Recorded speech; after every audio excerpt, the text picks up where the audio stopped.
대장동 개발특혜 의혹과 관련해서는 검경이 동시다발 강제 수사에 나섰습니다. 먼저 검찰은 아들 50억 퇴직금 의혹과 관련해 곽상도 전 의원과 하나은행을 압수수색했고, 경찰도 역시 로비 의혹이 불거진 최윤길 전 성남시 의장 그리고 화천대유 사무실을 압수수색했습니다. 김경수 기자의 보도입니다.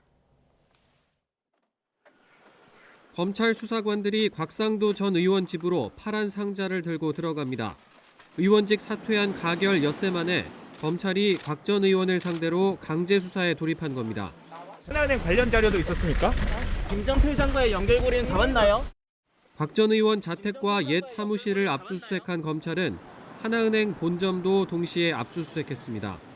대장동 개발 사업과 관련해 프로젝트 파이낸싱과 여신 업무를 담당한 부서 등이 대상이 됐습니다. 검찰은 화천대유가 하나은행과 컨소시엄을 구성하는 과정에서 무산 위기에 처하자 곽 전 의원이 김만배 씨의 부탁을 받고 하나금융지주 김정태 회장에게 영향력을 행사한 것으로 의심하고 있습니다. 곽 전 의원 아들이 화천대유에 취직하고 퇴직금 등의 명목으로 50억 원을 받은 게 바로 그 대가라는 겁니다.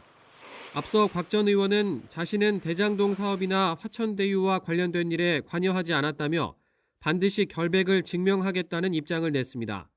김 회장 측도 곽 전 의원을 전혀 모르는 사이라고 주장한 것으로 알려졌습니다.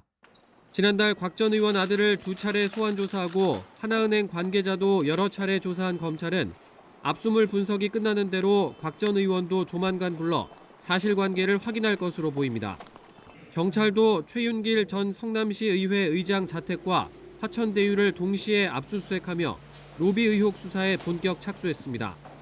화천대유 부회장이기도 한 최 전 의장은 성남도시개발공사 설립안이 시의회를 통과할 당시 주도적인 역할을 하고 거액을 약속받은 의혹을 받고 있습니다.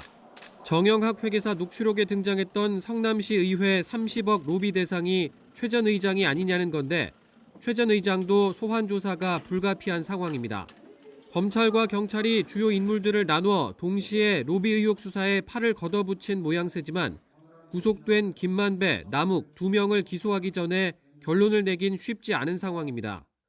코로나19 확진 판정을 받았던 7명 가운데 부장검사를 포함해 5명이 복귀하긴 했지만 오는 22일인 김 씨와 남 변호사의 구속기한까진 물리적 시간이 부족한 겁니다.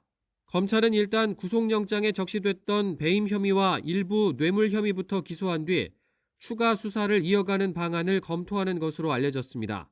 또 경찰이 포렌식 분석을 마무리한 유동규 전 성남도시개발공사 기획본부장의 휴대전화 기록도 조만간 넘겨받기로 했습니다. YTN 김경수입니다.